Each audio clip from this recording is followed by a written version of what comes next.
Assalamualaikum warahmatullahi wabarakatuh. Alhamdulillah wa syukurillah wassalatu wassalamu ala rasulillah amma ba'du. Pak Eko dan kawan-kawan semuanya, terima kasih atas kesempatan ini.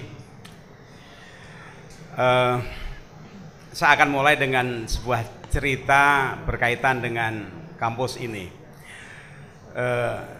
Saya sebagai orang Magelang itu punya mitos bahwa Gunung Tidar itu pusernya Pulau Jawa, gitu. Itu mitos yang dipercayai, persis di tengah itu Pulau Jawa.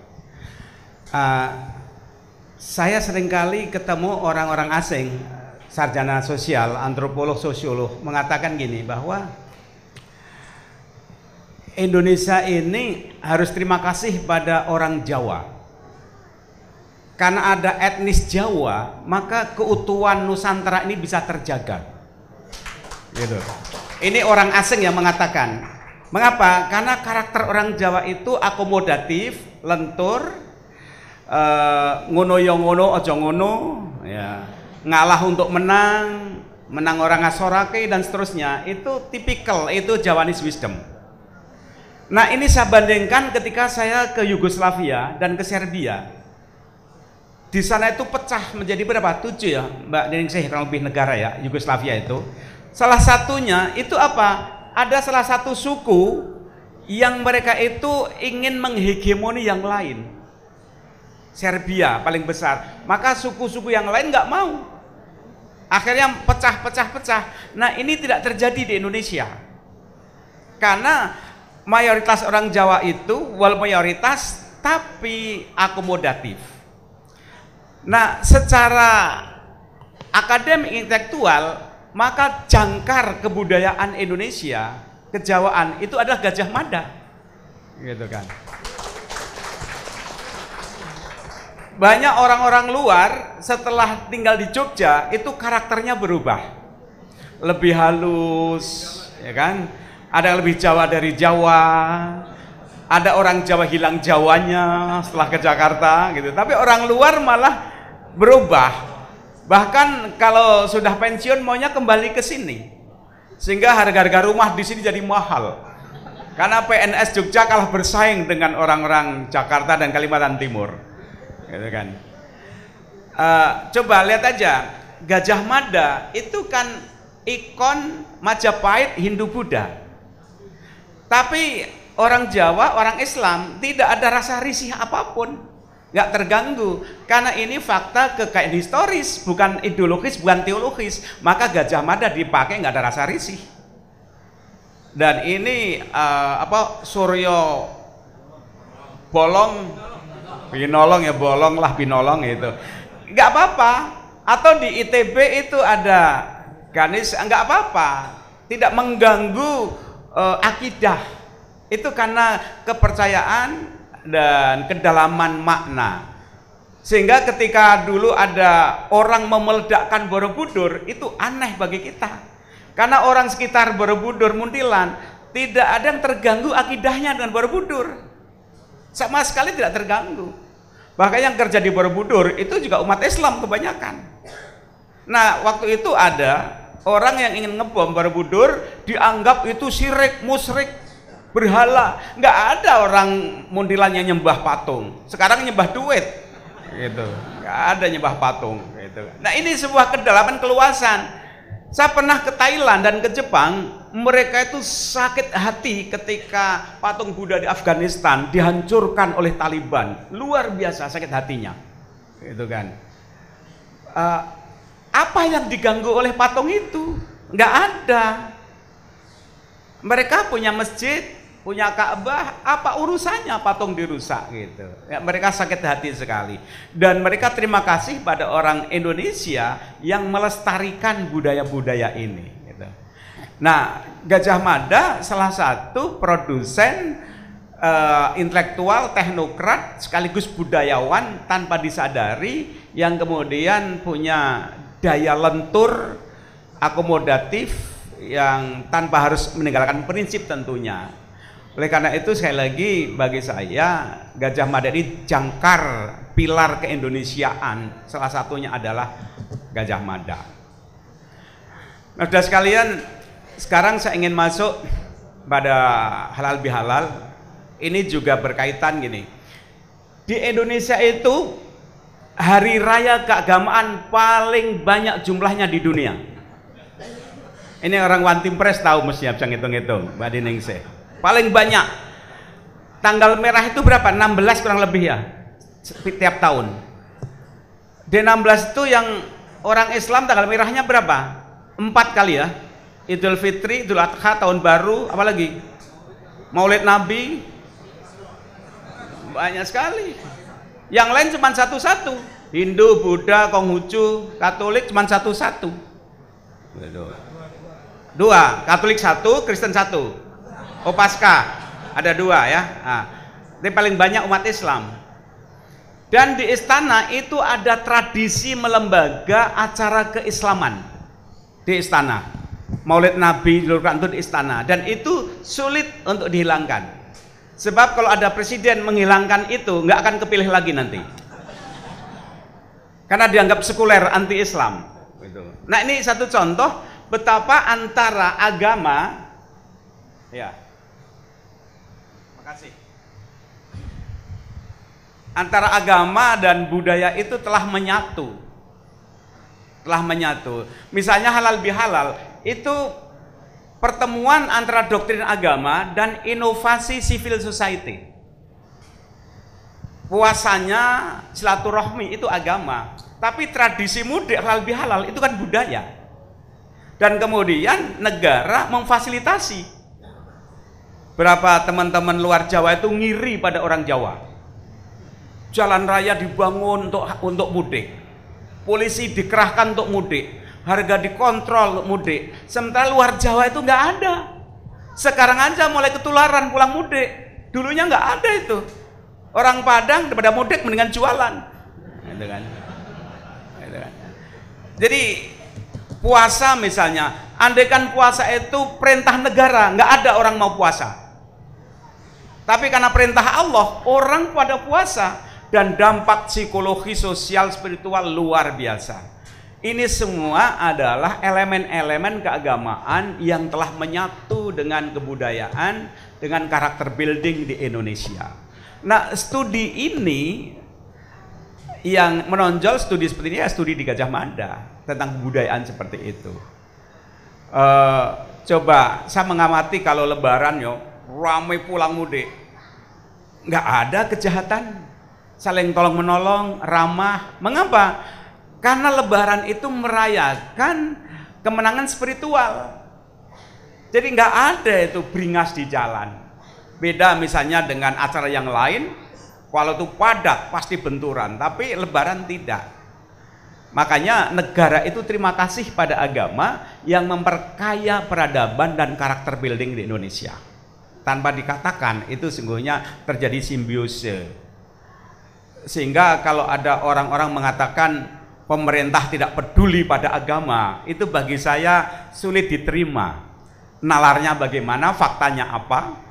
Bahwa kalau terjadi kekurangan silahkan dikritik. Tapi perhatian pada agama di Indonesia itu luar biasa. Di Amerika itu kalau misalnya tahun baru, ya tahun baru Idul Fitri nggak ada itu hari libur, walaupun ngaku paling human right, kebebasan. Jadi sungguhnya demokrasi, penghargaan pada pluralitas itu paling tinggi di Indonesia. Diwujudkan dalam kebijakan negara itu paling tinggi Indonesia. Nah, udah sekalian, baiklah sekarang halal bihalal.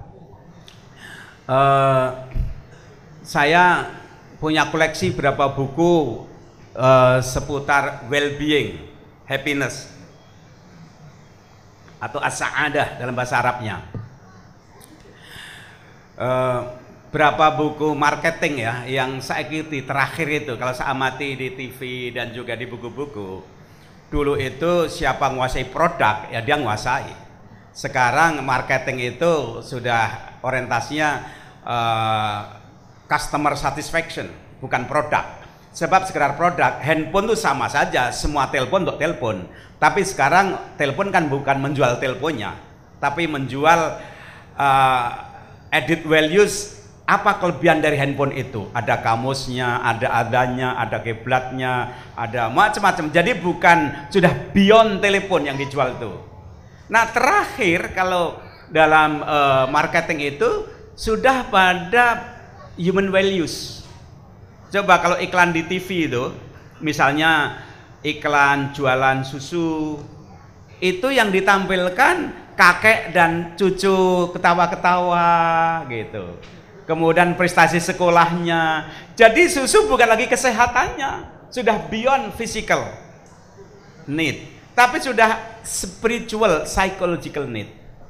Karena kebutuhan orang sekarang sudah bukan pada physical, tapi beyond physical, yaitu spiritual dan moral.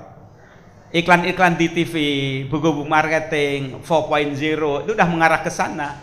Kalau 3.0 marketing itu sudah edit values, human values. Kalau marketing 4.0 itu udah kolaboratif. Jadi kerjasama. Nah, salah satu buku yang saya ingat, ada buku namanya Happiness. Ini yang ngarang seorang ekonom. Anda mesti akrab itu karena fakultas ekonomi, yaitu Richard Layard.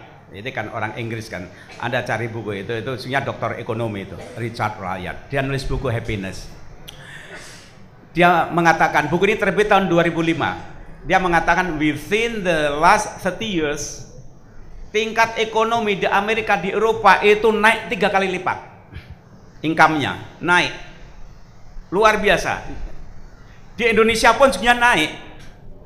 Penduduk yang punya TV, handphone, mobil sekarang dibanding era Orde Baru jauh. Sekarang ini tiap orang punya handphone, punya TV berwarna, motor gitu. Cuman standarnya udah terlanjur tinggi, diajak turun sulit lagi. Baju murah. Sekarang kebutuhan orang itu bukan beli pakaian, tapi rekreasi. Anak-anak milenial itu rekreasi gitu. Jadi tingkat ekonomi itu sebenarnya udah naik. Nah, tapi kebahagiaan tidak paralel, tidak naik, kata Richard Layard. Mengapa? Ada istilah yang bisa menjelaskan, yaitu masyarakat modern itu terkena sindrom hedonic treadmill. Hedonic treadmill. Kalau kita naik treadmill, di atas treadmill, itulah pertama kan jalan pelan-pelan, ya, yang kalau kita tes jantung ya, nanti agak cepat, sampai ngos-ngosan itu, kalau nggak tahan, paling berapa, 7 menit kuat nggak Pak Eko? Kuat ya 10 menit ya, itu. Paling nggak 8 menit, wah ngos-ngosan, walaupun pelan atau cepat, tetap going nowhere, tetap aja di situ. Walaupun larinya cepat atau pelan, tetap aja di situ. Nah, ini ingin menjelaskan masyarakat modern mau income-nya sebulan 10 juta, 15 juta, 20 juta, 30 juta, tetap di situ saja. Apa sebabnya? Begitu gajinya naik, kebutuhannya naik juga. Begitu itu naik, nanti daftar beri naik juga. Karena ekspansi agresitas iklan itu luar biasa.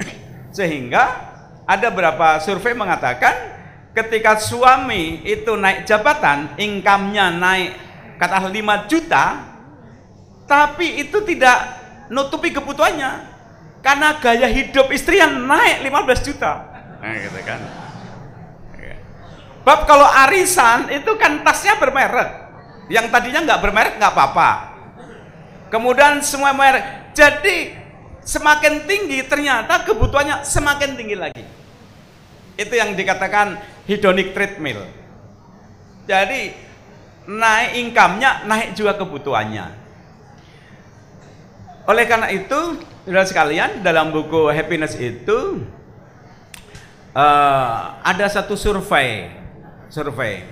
Ini kira-kira. Di dunia ini kan sudah banyak orang yang sudah lebih dari cukup secara ekonomi. Popularitas, jabatan, ekonomi sudah melimpah. Dia bukan mengejar uang, uang mengejar dia.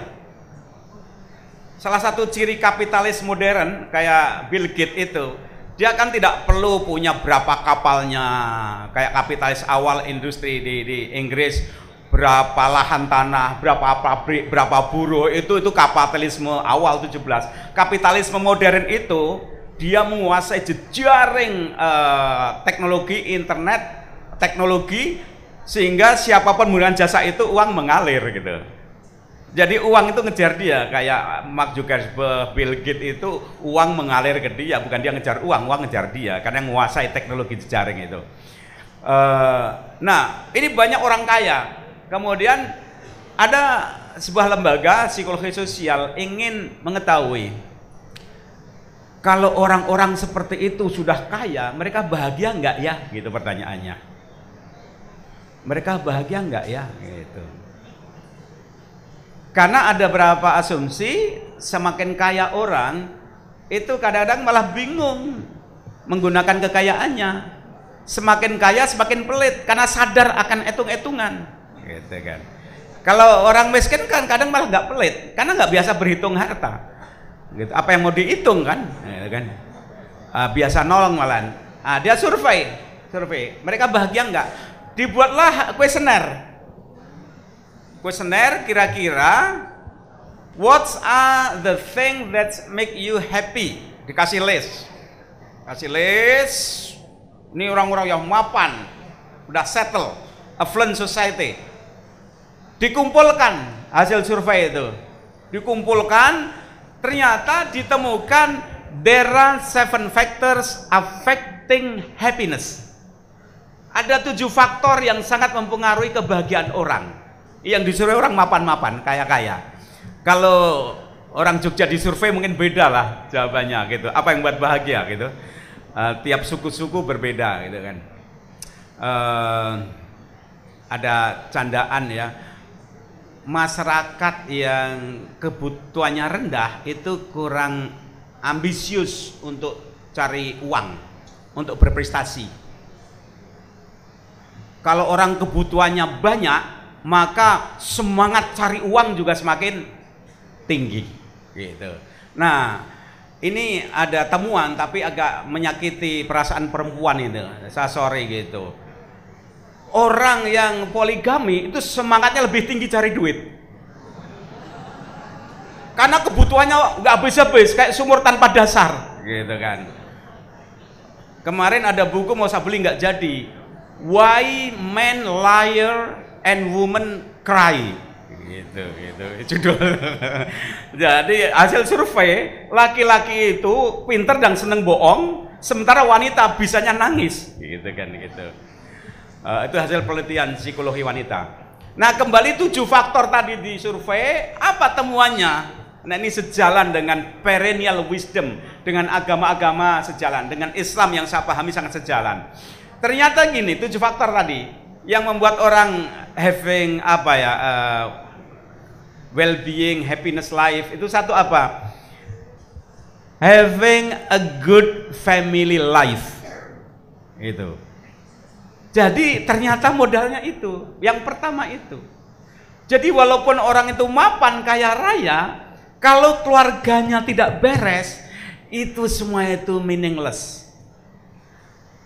Pergi ke kantor pagi-pagi, ketika ditanya ngapa, nggak betah di rumah. Nah, jadi maka kalau di kantor ada yang datang rajin, tolong disurvei itu.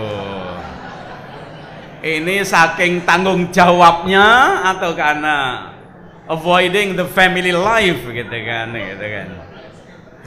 Jadi kalau ada orang pegawai pulang malam, ini saking tanggung jawabnya atau karena emang nggak betah di rumah, gitu kan. Jadi ternyata modal pertama happiness itu having a good family life. Dengan suami, istri, anak, tetangga, sopir, pokoknya orang-orang terdekat. Kita punya uang, punya emas di rumah itu disimpan rapat-rapat, luar biasa, dikunci. Sementara kita tanya, lebih mahal mana anak dan uang? Mahal anak kan? Tapi kita percayakan aja pada pembantu sembarangan. Gitu. Jadi kalau kita menghargai anak lebih berharga dari uang, Kita harus mencari, mendidik pembantu yang baik, yang ketika kita pergi kita merasa secure pendidikannya, gizinya dan sebagainya. Gitu. Nah, mengapa? Karena itu kunci. Kalau ingin mengetahui seseorang, tanyalah orang terdekat, salah satu sopirnya. Gitu. Saya banyak pengalaman kalau gitu. Gitu. Jadi nggak usah jauh-jauh deh. Bagaimana hubungan dengan orang terdekat, dengan sopirnya. Saya berapa kali ya diundang ceramah, diskusi ke satu orang lah gitu. Saya tanya ke sopirnya, walah cerita sopirnya tentang majikannya itu sangat gak simpatik, gitu kan. Loh, ngapain dia ngundang acara-acara sosial, ada pengajian, ada apa? Ternyata dengan sopir terdekat aja nggak baik, gitu kan. Jadi di akhirat itu nanti katanya ada pertanyaan yang klasik.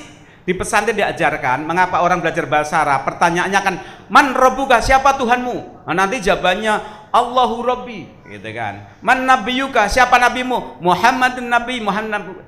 Suatu saat ada orang meninggal, jadi ini udah hafal siapa Tuhanmu, siapa nabimu, apa agamamu, apa kitab sucimu, udah hafal. Ketika meninggal ditanya, siapa itu Marzuki? Siapa ya? Kok malaikat tanya? Nggak tahu lah. Marzuki itu tetanggamu yang menderita, yang miskin, yang selama hidup kamu nggak peduli. Kamu puasa, kamu beragama, tapi Marzuki itu bertahun-tahun menderita kelaparan, kamu hidup enak. Gitu. Jadi yang ditanya oleh malaikat bukan namamu, tapi pada tetangganya. Dan seterusnya. Gitu. Artinya apa? Artinya bahwa hubungan baik dengan tetangga itu punya nilai psikologis dan juga punya nilai spiritual. Barang siapa beriman pada Allah dan hari kiamat, hendaknya dia peduli menyayangi orang-orang terdekat. Terdekat itu ya yang kerja dengan kita, kedua tetangga kita. Itu satu. Kalau orang Jawa dulu saya ingat nenek itu ngomong gini, kalau punya rumah, pagar yang paling bagus itu adalah apa? Sendok dan piring, cangkir dan piring, itu pagar yang paling aman. Dulu saya nggak paham, setelah saya besar baru paham. Jadi pagar itu apa? Hubungan yang baik. Kalau engkau masak, tetanggamu dikasih, diundang, sering ke rumah, makan, minum. Itulah tetangga, pagar yang paling aman. Bukan tembok yang tinggi, tapi pagarnya itu adalah piring dan cangkir. Itu kan all wisdom, Javanese wisdom yang luar biasa. Jadi having a good family life itu kebahagiaan pertama. Kalau kita punya kebakaran rumah, siapa yang nolong? Tetangga, bukan saudara. Saudara jauh gimana? Itu tetangga. Yang kedua temuannya apa? Yang kedua apa? The second factors which is affecting happiness, having a good job. Memiliki pekerjaan yang baik. Ya, istri ibu juga pekerjaan yang baik itu. Gitu. Itu kan pembagian tugas, kerja yang baik. Kalau ada orang ditanya pekerjaan, jawabnya kok ragu-ragu, pasti kurang bahagia. Lebih-lebih orang itu merasa atau di mata orang kaya, tapi nggak jelas kerjaannya. Ah, ini udah ada yang ditutupi nih kerjaannya, gitu. Juragan apa nggak jelas kan, gitu kan. Tapi kalau ditanya kerja di mana, di FEB, wah kan jelas jawabnya. Di mana? Di sini. Di mana kerja? Aduh, aku masih cari-cari. Ya, ragu-ragu kan? Saya di sini, tapi saya ingin pindah. Pindah ya pindah, nggak apa-apa. Tapi apa yang ada, tekunin. Jadi ada rasa syukur, sadar di mana kita bekerja. Jadi having a good job. Saya punya berapa kenalan ya, anak-anak pejabat tinggi, kaya dari warisan orang tuanya. Kalau mereka hidup baik wajar, mau 7 turunan nggak akan habis. Saya kenal banget orang-orang itu. Tapi mereka tidak bahagia. Mengapa? Mereka mengandalkan hidup dari warisan. Kerja itu membuat harga diri seseorang naik. Kerja itu memberikan self pride. Kerja. Gitu. Aku. Gitu. Anda punya mobil dari beli sendiri dan dari hadiah itu beda, gaya nyupirnya beda, gitu kan? Gitu. Ketika ditanya beda, bangga. Gitu. Jadi apa? Kerja itu sumber kebahagiaan. Capek kerja lebih membahagiakan hidup dibanding capek nganggur, udah pasti itu. Nganggur itu capek sekali, gitu kan. Tapi kerja nggak apa-apa. Jadi having a good job. Nah, hidup kita itu sebagian besar, most of our times itu we spend within these two circle, antara rumah dan kerja. Di rumah agak bosan, ketemu teman di kantor, happy. Kadang di kantor capek, kesel, ketemu keluarga, happy. Jadi ada subsidi silang. Lebih-lebih kalau dua-duanya bagus. Pulang semangat, kerja semangat, gitu. Jadi hidup itu dinamis. Yang ketiga, temuan riset tadi apa? Having good friends and community. Memiliki lingkaran pergaulan yang baik itu sumber kebahagiaan. Kerja, keluarga, tapi kadang-kadang kan jenuh. Kerja terus. Nah, kita ini butuh komunitas. Lebih-lebih sekarang adanya WA Group. Itu menciptakan jaringan baru, community and friend. Orang itu butuh suasana friendship di luar family dan kerja. Dan itu bisa memberikan subsidi silang kalau kita mengalami defisit kebahagiaan. Kita hidup di tiga wilayah itu. Sekarang ini halal bihalal itu sungguhnya kan dua hal kombinasi. Satu ini mitra kerja dan kedua mitra komunitas. Jadi kalau reuni-reuni itu mitra komunitas. Kemarin saya dapat berita itu di satu daerah somewhere, saya nggak sebut namanya, jangan sering-sering reuni gitu. Itu menimbulkan efek gitu. Apa namanya? Cucian lama belum kering. Nah, cinta lama apa? Bersemi kembali gitu. Itu ada gitu. Jadi tiga wilayah itu. Hati-hati milih teman pergaulan. Keluarga baik, kerja baik. Salah milih teman, bangkrut hidup kita. Keluarga baik, kerja baik, salah masuk parpol, masuk penjara. Itu banyak teman-teman saya, aduh sedih. Orang tua udah nyekolahkan. Ketika kita tuh lahir, orang tua tuh langsung memberikan doa dan harapan yang berat sekali.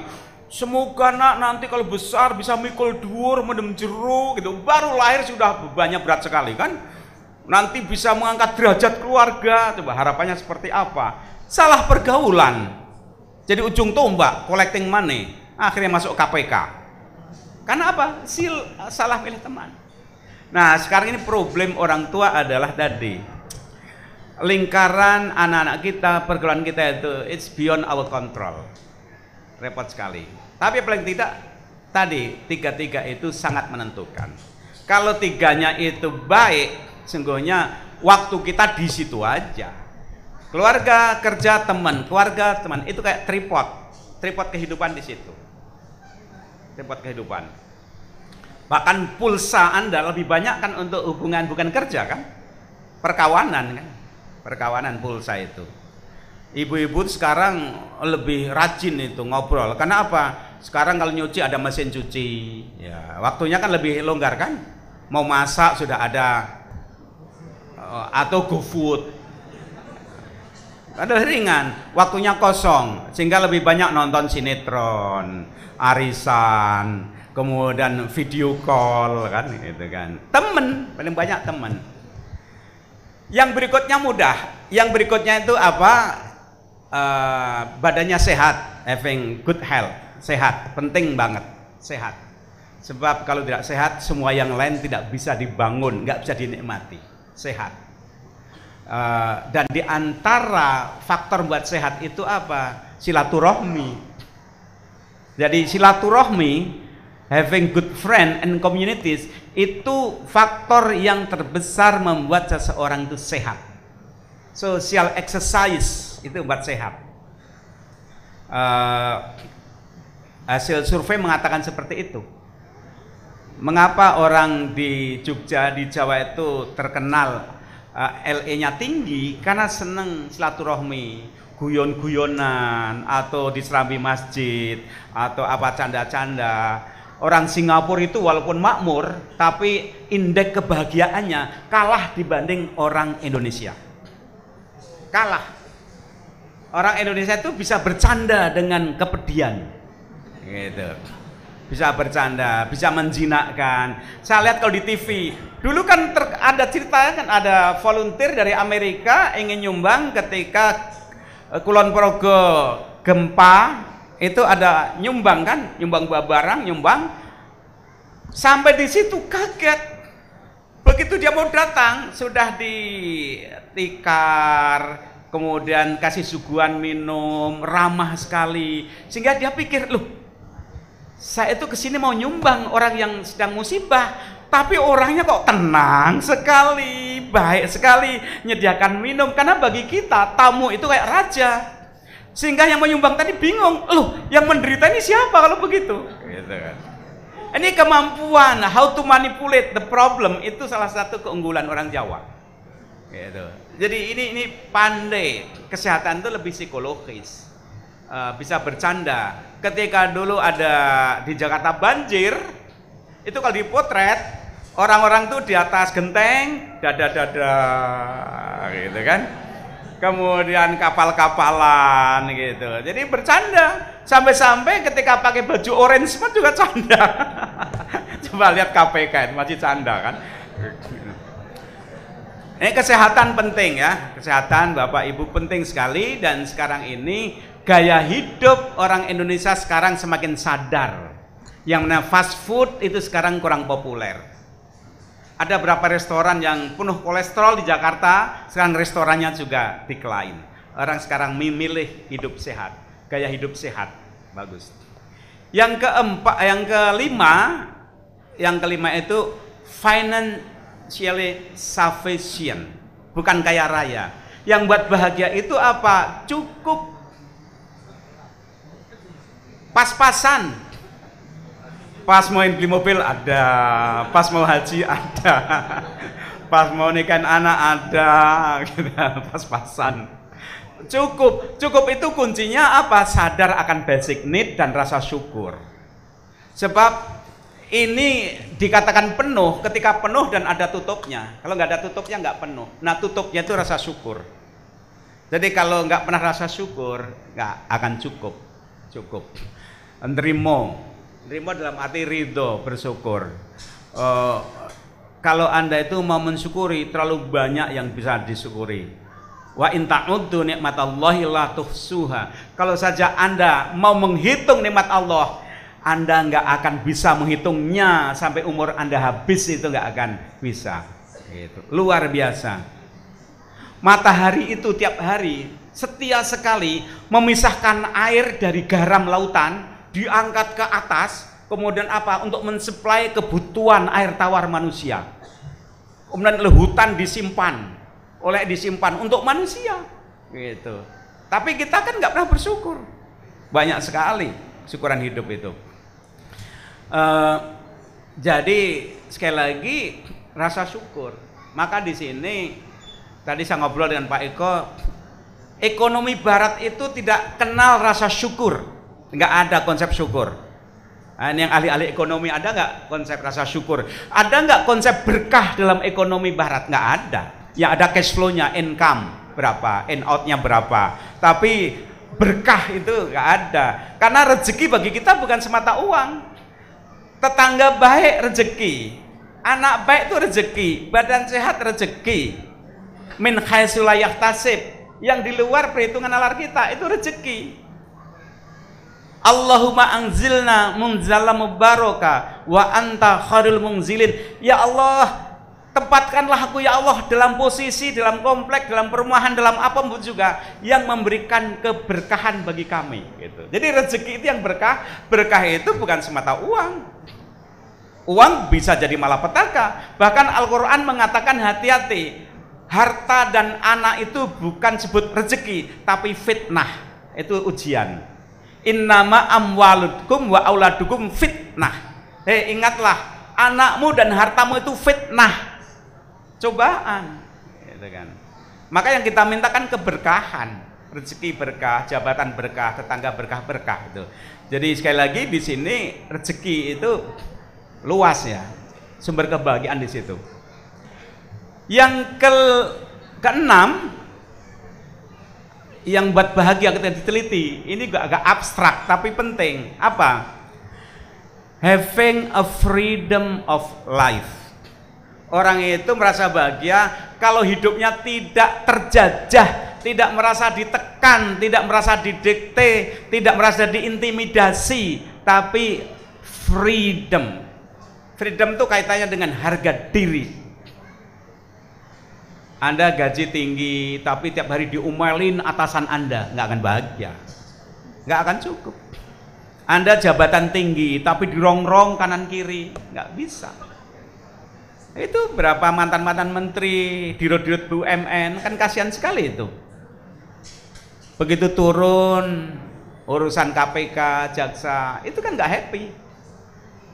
Jadi sumber kebahagiaan itu sungguhnya yang tiga apa? Freedom. Bangsa-bangsa, saya membaca buku tentang the meaning of flag, bendera-bendera di dunia. Bendera di dunia itu menarik kalau dibuat klasifikasi. Bendera-bendera negara-negara Asia Afrika yang pasca Perang Dunia Pertama Kedua umumnya simbol perjuangan dan perlawanan, kemerdekaan. Merah putih itu kan simbol perlawanan. Tapi saya belum baca. Tapi kalau negara persemakmuran kayak Malaysia, kemudian Australia, Amerika dan sebagainya, makanya beberapa negara yang bendera itu dibuat celana kolor juga nggak apa-apa, dibuat apa nggak apa-apa, karena bendera itu bukan simbol perjuangan. Tapi di Indonesia jangan coba-coba memainkan merah putih, walaupun bahannya Anda punya. Mengapa? Karena itu simbol perjuangan, kemerdekaan. Jadi kemerdekaan itu sumber kebahagiaan. Ada suami gaji tinggi tapi atasannya tiran, diktator, nggak mau disalahkan. Pendeknya maunya marah. Jadi suaminya itu bawahannya seperti apa namanya, trash bin gitu. Komputer itu tempat membuang apa, sampah ya. Marahi, nggak pernah dihargai. Ada kan tipe pemimpin seperti itu, pelit menghargai anak buah. Suami pulang capek, genti salurkan, marah pada istri. Kan? Istri, ini aku salah apa gitu. Suami itu kalau nggak ada tunggu-tunggu di rumah marah-marah melulu, istri pusing. Istri kan capek, salurkan pada pembantu. Pembantu juga bingung, salurkan pada piring, banting-banting, kan repot sekali. Jadi siapapun orangnya itu butuh apa? Freedom, kemerdekaan. Maka salah satu ajaran Rasulullah dulu apa? Fakku raqabah, memerdekakan budak. Karena kemerdekaan itu martabat, harkat, anugerah tertinggi itu dari Allah adalah merdeka. Dalam agama makanya la ikraha fiddin, nggak ada paksaan Anda dalam berislam itu. Sebab kalau berislam paksaan itu kontradiksi in terminus. Berserah diri kok dipaksa, ya bukan berserah diri namanya. Gitu. Jadi surga neraka itu produk dari pilihan merdeka. Kalau orang terpaksa dalam hukum itu bebas dari hukum, terpaksa kok gitu. Mengapa orang masuk surga neraka? Karena dia punya pilihan bebas milih jalan yang mana. Hukum kan begitu. Sehingga kemerdekaan itu anugerah. Anda diberi jabatan, tapi Anda tidak merdeka. Coba. Untuk apa? Anda punya konsesi harus nyetor sekian ke partai sponsor. Anda jadi menteri ya, tapi nanti proyekmu untuk saya. Aduh, itu repot jadi pejabat seperti itu. Anda ini ya, tapi nanti ini ya, wah repot. Udah diijon dulu jabatannya. Itu nggak akan merdeka. Jadi kemerdekaan itu sangat bahagiakan. Nah, para intelektual, orang beragama, apa salah satu distingsinya? Hidup merdeka. Yang ketujuh ini, the last factors affecting happiness, apa yang ketujuh itu? Semua yang 6 tadi kebahagiaannya akan sangat ditentukan oleh belief system. Kalau dalam bahasa agama oleh sistem keimanan gitu kira-kira. Disinilah nilai iman atau orang tidak beriman itu akan memberikan makna apa bagi orang yang tidak beriman tapi dia hanya hedonistik, materialistik. Rumah tangga itu apa? Ya rumah tangga ya untuk kontrak sosial lah. Kita butuh orang lain untuk mendapatkan physical pleasure atau apalah. Kamu kerja untuk apa? Ya kerjakan. Kalau tanya Freud ya biar punya uang dong aku, biar keren. Kalau keren aku nanti leluasa milih pasangan hidup saya, akan gitu. Kalau Anda tanya Marx untuk apa? Ya aku biar bisa akumulasi posisi, harta dan materi, macam-macam lah gitu. Jadi bagaimana memaknai harta, memaknai jabatan, memaknai teman akan sangat ditentukan oleh mindset seseorang, values seseorang. Nah, dalam beragama dikatakan semua itu punya nilai spiritual, ibadah. Aku berumah tangga, ini melaksanakan perintah Tuhan. Aku beribadah. Aku kerja, aku melaksanakan perintah Tuhan. Dengan kerja itu aku bisa menghidupi diriku, keluargaku yang halal, bayar apa pajak, zakat. Aku sehat, aku biar beramal. Jadi berkawan yang baik, semuanya itu nilai oleh belief system. Nah, ketika kita puasa itu kan sangat syarat dengan values. Kalau nggak ada spiritual values dimension, untuk apa kita puasa? Nggak ada maknanya. Untuk apa? Orang ke haji ke Mekah, kalau tidak ada spiritual values dimensi, ngapain capek-capek ke Mekah panas-panas, mendingan yang luar negeri yang enak deh. Ngapain? Camping kayak kemah, cari batu, ngelempar, apaan itu? Itu kayak main-main aja semuanya kan, muter-muterin gitu.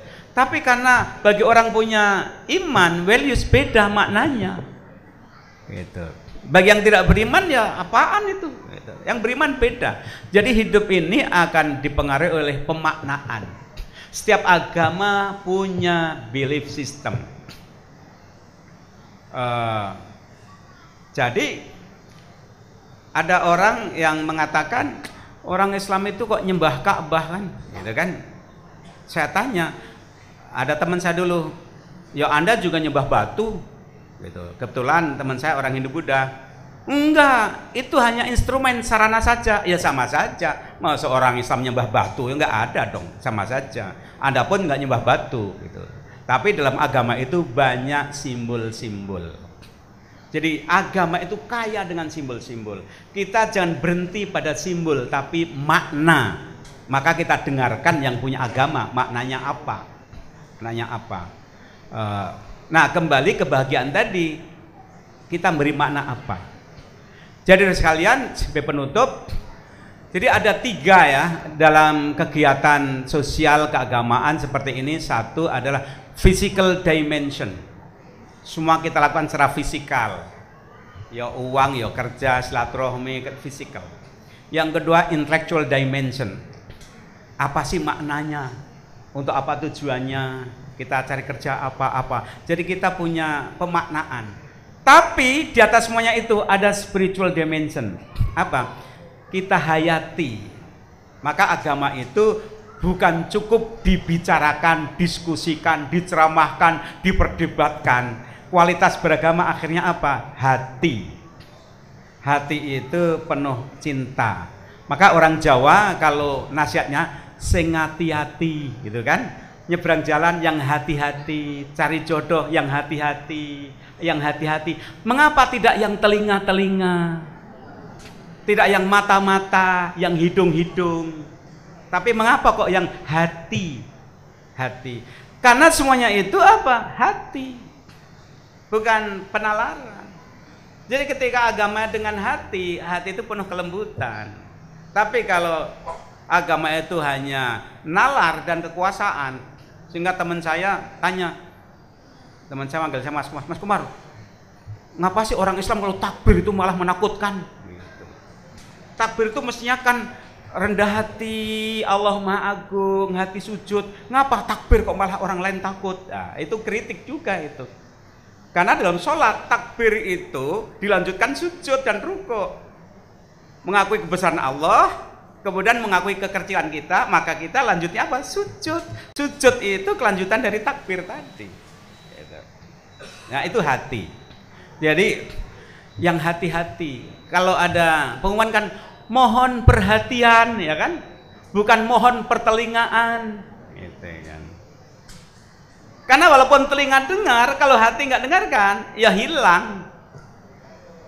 Mau ceramah, mau apa, sekali nyetel pengajian berapa kali, tapi kalau telinga hati nggak dibuka, ya nggak sampai.